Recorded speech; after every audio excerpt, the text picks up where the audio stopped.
Hey, this is Jackson again with Gateway Greening. Now that we've had our potatoes sit, we're going to actually start planting.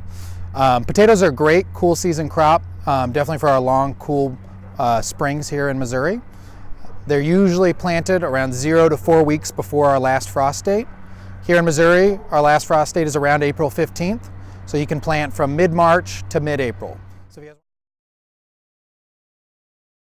Okay.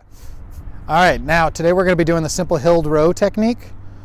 This involves digging a trench and planting the potatoes directly into it. There are many different ways to plant potatoes, but for raised bed gardening and what we recommend at Gateway Greening, the simple hilled row is the best. All right.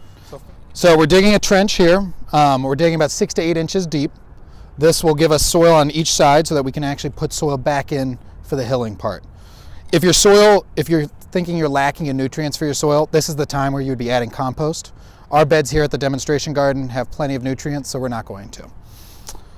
So now that we've made our trench, we're going to be taking our potatoes and we'll be putting the eyes that we've had sprouted, putting them up. We're going to be doing about 1 foot apart. It's different for every potato, so take a look. Traditionally, it's around 6 to 12 inches. So once we're planting them,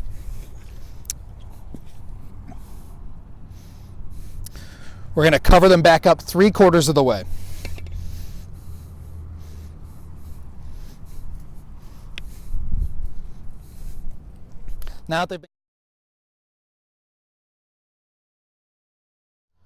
So now we've covered them back up 3/4 of the way.